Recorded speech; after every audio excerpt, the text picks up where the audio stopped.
Yo, what's going on, guys? It's Mike Reed here. Welcome back to another toy review by yours truly. Obviously, from the title, you can already tell this is definitely not a toy review video, not even close.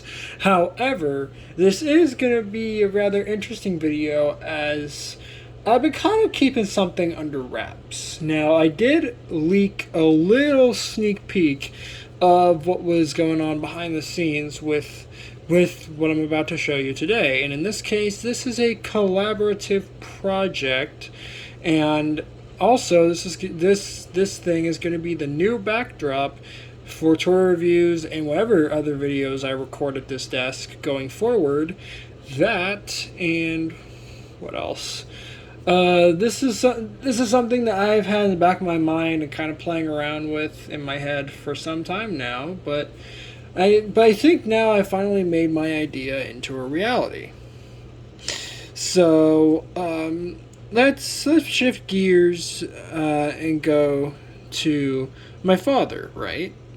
I rarely ever bring up my parents here on this channel, and that's mostly due in part to the fact that they don't really want to get involved with my videos per se. They watch my videos sometimes, they're aware of what my content's like and what I do, but they aren't like you guys who are super involved with the channel and whatnot.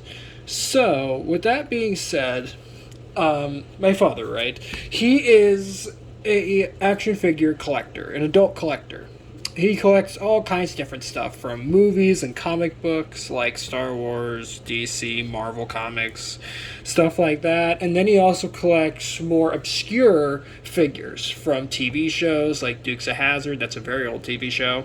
Stuff like horror movie monsters, Kiss figures, all kinds of cool stuff like that. So, part of what he does for his collection, and quickly before I segue off to that, to what I'm about to say next, because I'm getting a bit ahead of myself, I should mention that I would love to show you guys his collection, as it is absolutely amazing. But he has asked for me and anyone else in the family, which is of course my mom and I, outside of him, to not show off his collection publicly.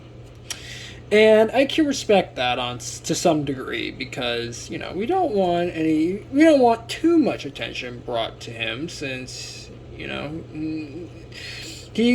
my dad's almost the complete opposite of me when it comes to the internet, that he tries to keep himself as obscure and as hidden as possible, while me, I try to make myself as open and as well known as possible. So, kind of an interesting contrast there, I know, but still, he creates, so back to what I was about to say, part of his collection, part of what he does, is that sometimes he'll open up figures, right? Most if not all of his figures are kept in their original packaging and are almost new condition. But the ones that he does open up, he actually makes custom displays for.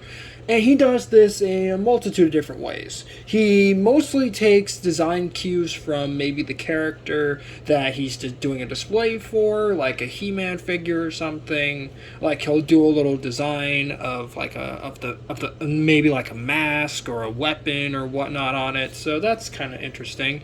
He'll also use like little cutouts of the actual boxes with the logos on them and everything, and their actual name and whatnot. So that's one. Those are two things he does. Also, he uses like little cutouts of the brands of the actual figures he buys, and he sort of slaps them on somewhere. And he makes really awesome displays. And the basis of his actual stands are mostly just left behind boxes of like dog treats or Amazon boxes or whatnot. He'll just cut them up, glue them, paint them, and even he'll use some chopsticks and stuff like that for when he's putting up like displays on the back of his stands, so that way the backs don't collapse under gravity. So stuff like that. It's, use graphics and whatnot as well. So Very, very nice stand. So I thought he and I would collab on a display stand and, again, a new background for the tour reviews and whatnot going forward. And let me bring that in for you guys now. Alright guys, so this is our new backdrop. This is my Samus display case stand thing. And I gotta admit, this thing looks awesome. This is almost exactly what I imagined this to look like in my head. Almost. So let's go ahead and start from the bottom and I'll work our way up. So at the bottom here, we do have the Metroid logo down there. And all of the graphics were made myself. I actually got these off the internet and stretched them out on a Google Doc and then printed them out and glued them here. So we do have that, the logo right there, which is awesome. We do have the little I was about to say Cybertronian. I am an idiot. Chozo hieroglyphics right here, which is which are very, very interesting. And you won't believe where I got these from. These little hieroglyphics here is I actually got these from an Amazon picture of whatchamacallit, of the Samus Returns themed Switch skin set that you can get from Nintendo's website and off of Amazon. And I I screen captured and edited specifically the bottom half of the midsection sort of decal for the Joy-Con grip, and then I just stretched it out and made it look like this, which is pretty impressive. So I'm not gonna lie there.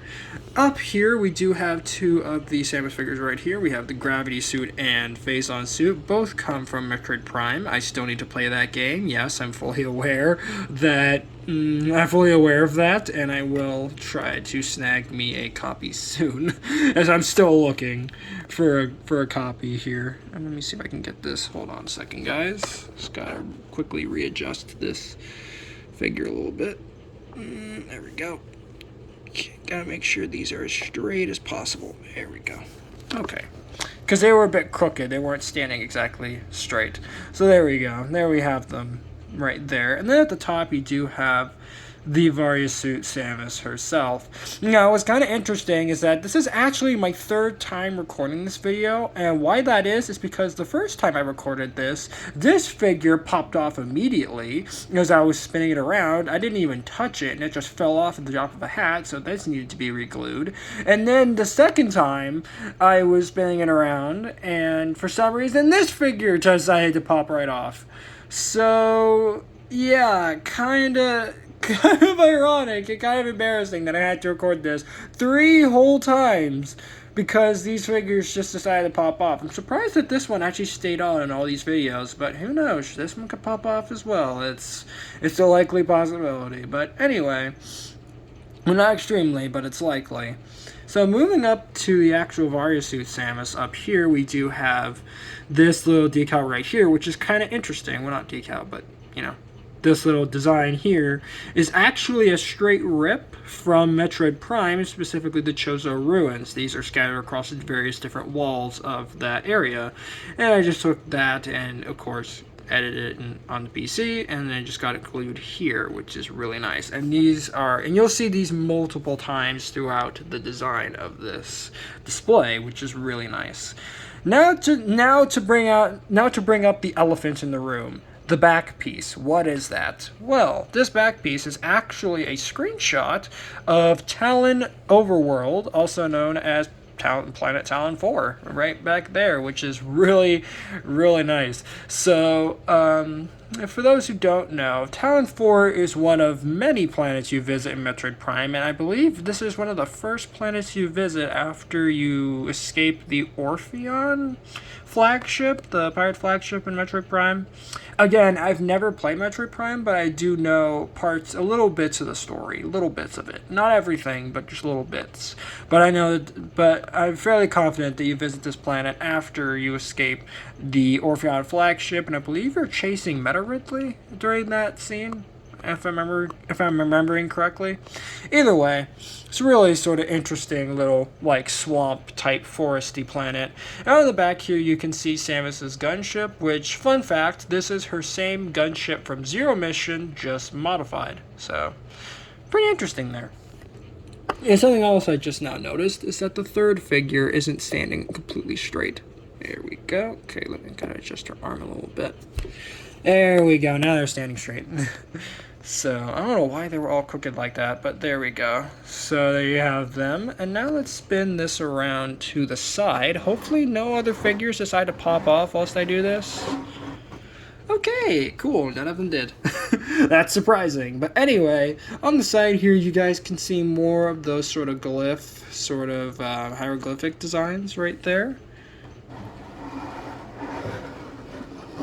Spinning it around to the back, we can see the back of the display, which, yes, if you've already planned this out already, or noticed it already, these are chopsticks we got from a Chinese restaurant back before COVID, and we actually repurposed them as little supports for the back of the display, which is kind of interesting. Back here's a couple little cardboard bits here, but you guys may have just now noticed, now that I move the camera down, this little thing. You may be wondering, what is that? Is that Samus's logo? Is that an S? What is that? That's actually my dad's insignia.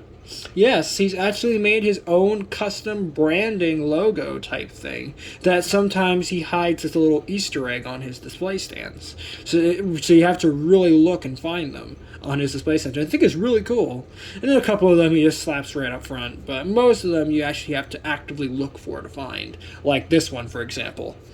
So, really cool. And the reason why it's an S is because my dad's first name is Sean, so that's why it's an S. And it's really cool that he actually made his own little logo there, so that way you don't have to guess who made this or who was part of this collaboration, along with myself, of course. On the other side, we have more of those glyphs and more of those Chozo Ruins type designs there.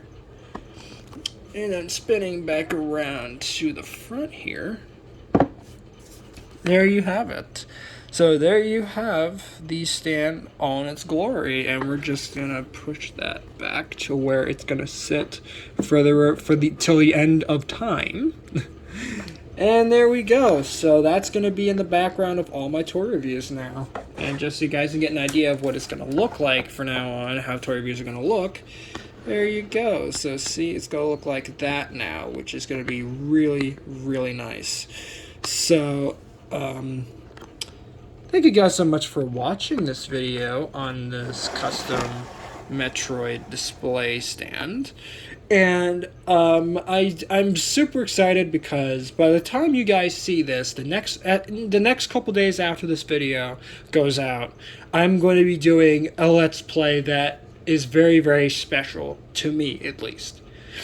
And I hope it's going to be just as special to you guys, because this game I'm about to play is not only my first ever Nintendo game I'm going to try out for the channel, see if you guys like it or not, because you know, I'm going to be straight up with you guys. If this next Let's Play does well enough, I'm going to do Nintendo games on the channel. It's going to become a new mainstay. And, you know, of course, unless Nintendo decides otherwise and decides to take down my videos for whatever the reason may be, because any well-meaning Nintendo fan should know, yeah, Nintendo's not always our friends. They're really not. But hopefully they'll be respectful enough to keep my Let's Plays up and running. So, oh jeez, bumped the camera.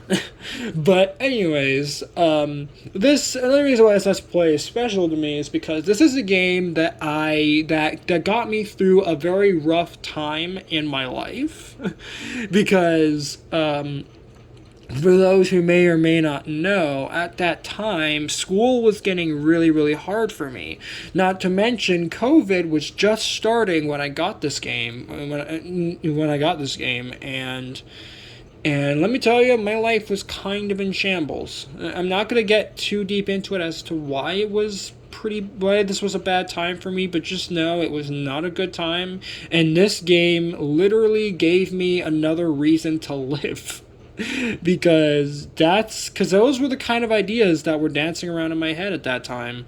Were like the ideas of I don't want to bring it up, but self harm and whatnot. So this game gave me another reason to live, and it gave me a renewed hope in humanity, if you want to phrase it that way. And let's see, any final thoughts I have? Oh yeah, this Let's Play also helped me get into a genre that I once thought was stupid and boring. Not only that, but it also got me to fall in love with a character that I think resonates with me a whole lot more than the previous character I liked, Ray, was. So I'm really excited to bring this to you guys. I hope you guys are going to enjoy it as much as I do, because this game is very, very special to me. And I hope that this game is going to be just as special to you guys as well. And you guys can sort of feel through that Let's Play why this game is so special to me.